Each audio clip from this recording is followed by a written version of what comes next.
Yes friends, अभी तक हम जो ब्रांचेस का टॉपिक पढ़ रहे थे, ब्रांचेस ऑफ जियोलॉजी या स्टडी ऑफ जियोलॉजी में इंट्रोडक्शन, फिजिकल जियोलॉजी हम पढ़ चुके हैं, स्ट्रेटिग्राफी पढ़ चुके हैं, जियोमॉर्फोलॉजी के बारे में ज्ञान कर चुके हैं, मिनरोलॉजी, पैलेंटोलॉजी,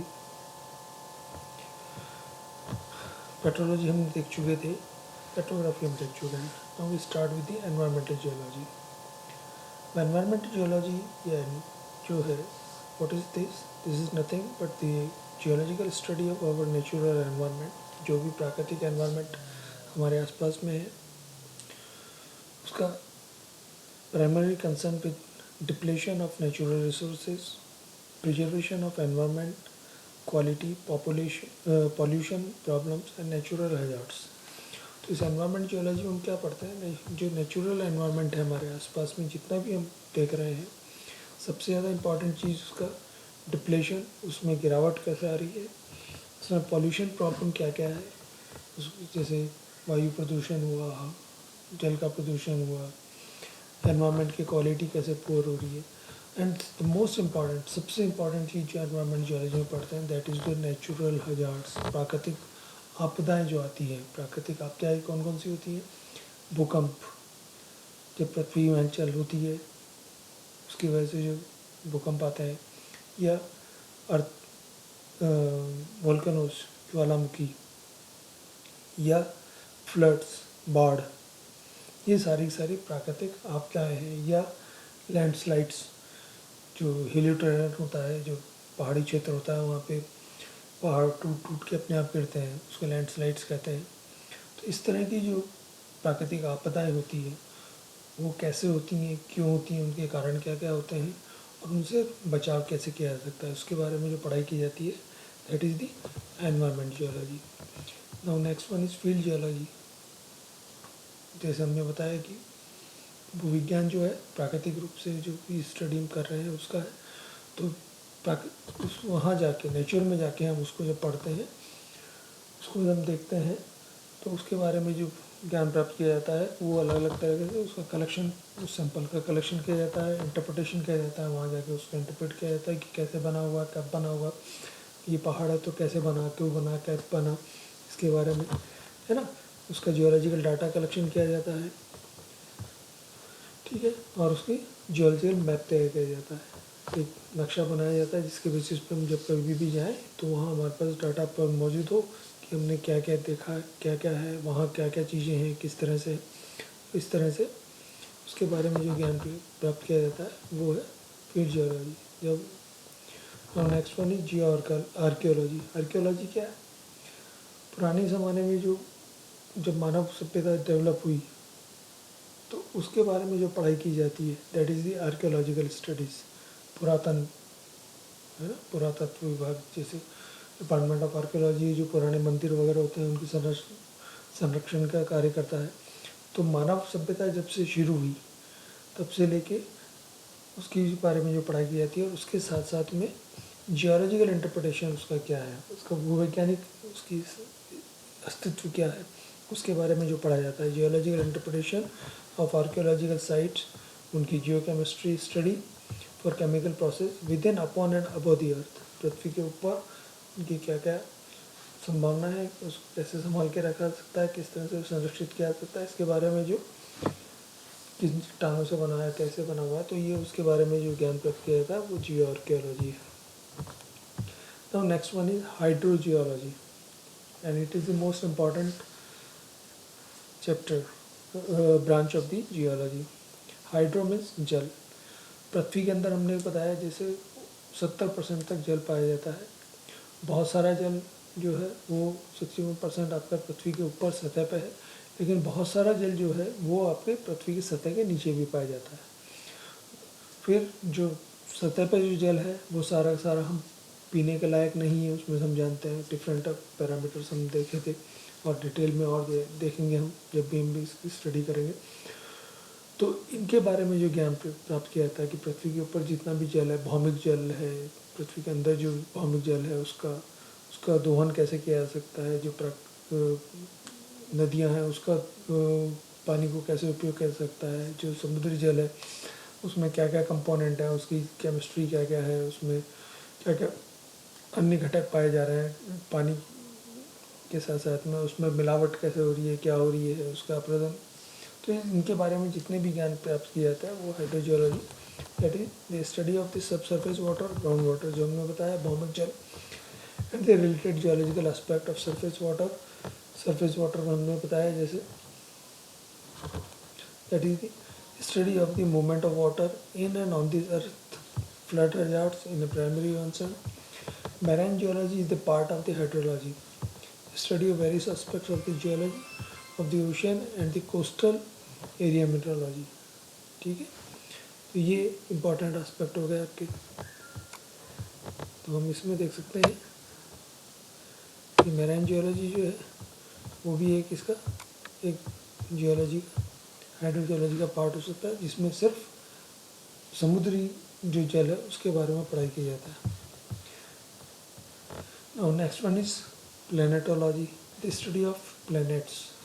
हमने बताया सौरमंडल, फिजिकल जियोलॉजी में हमने पढ़ा है कि सूर्य और सौरमंडल किस तरह का होता है। तो इसके बारे में डिफरेंट प्लैनेट्स के बारे में जो ज्ञान प्राप्त किया जाता है, जैसे हमने बताया कि साहब हमको पता है कि अब हम सैटेलाइट्स भेजते हैं, है ना, मून के ऊपर भेज रहे हैं, मार्स के ऊपर भेज रहे हैं, वहाँ जाके हम उसकी स्टडी कर रहे हैं कि साहब कुछ प्लेनेट कैसे बना था, कब बना था, उसकी चट्टानें किस तरह की है, वहाँ जीवन संभव है या नहीं है।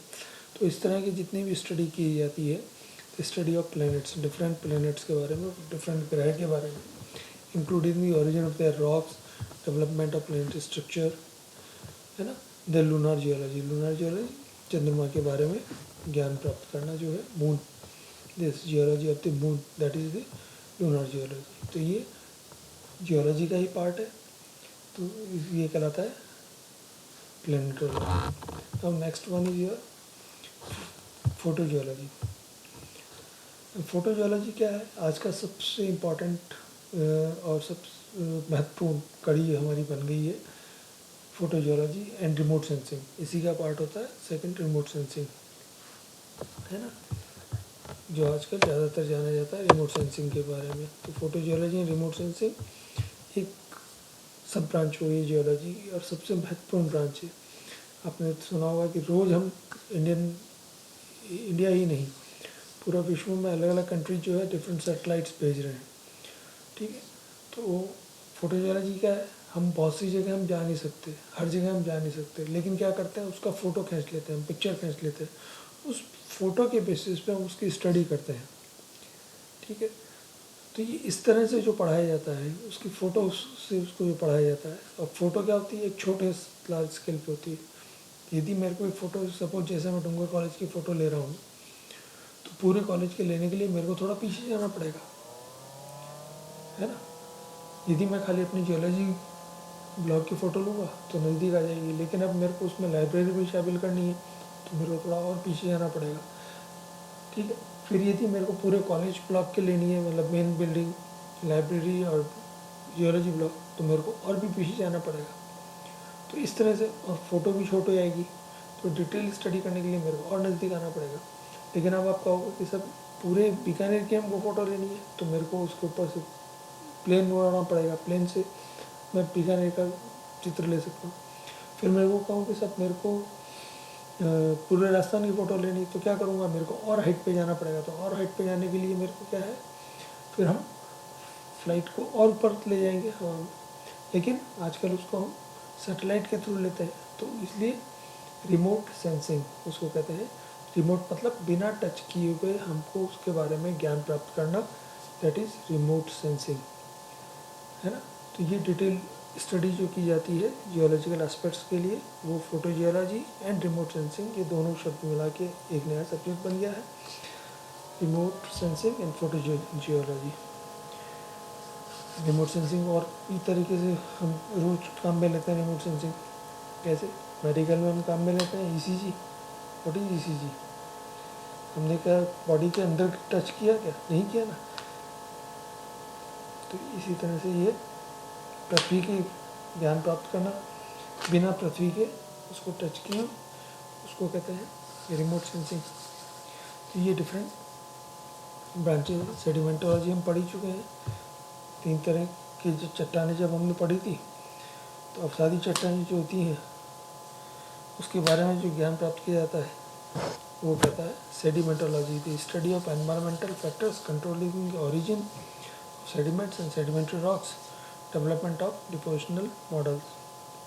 तो ये जितने भी ज्ञान प्राप्त हम कर रहे हैं ये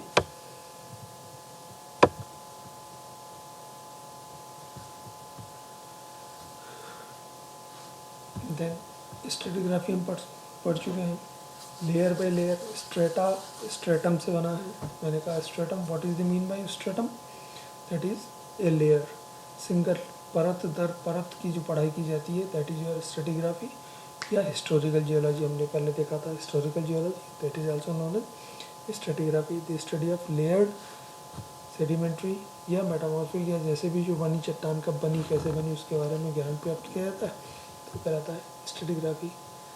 कालांतर में जियोलॉजिकल टाइम स्केल जो हमने शुरू में देखा था ना, तो किस काल में किस तरह की चट्टानें बनी, जैसे बीकानेर में हम कहते हैं कि सर ये इस पीरियड में या इस काल के अंदर ये चट्टानें बनी थी, तो कैसे पता करा, तो डिटेल जो स्टडी की जाती है वो स्ट्रेटिग्राफी के अंदर आती है।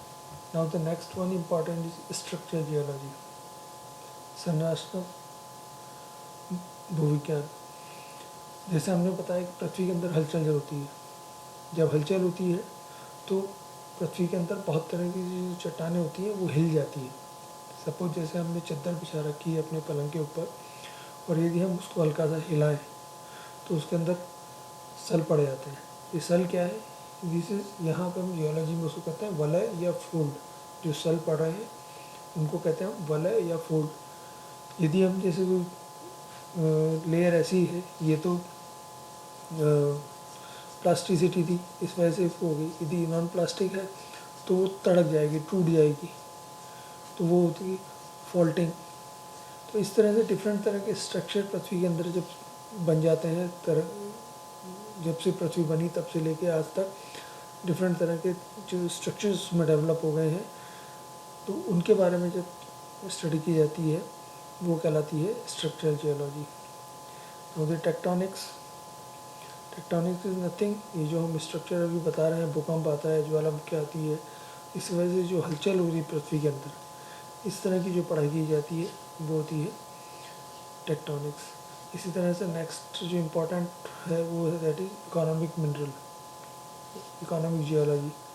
इकोनॉमिक जियोलॉजी इज नथिंग, जितनी भी चीज़ें हमने पढ़ी उनकी हम इकोनॉमिक्स कैसे निकाल सकते हैं, उसका दोहन करके हम उसका यूज कैसे कर सकते हैं।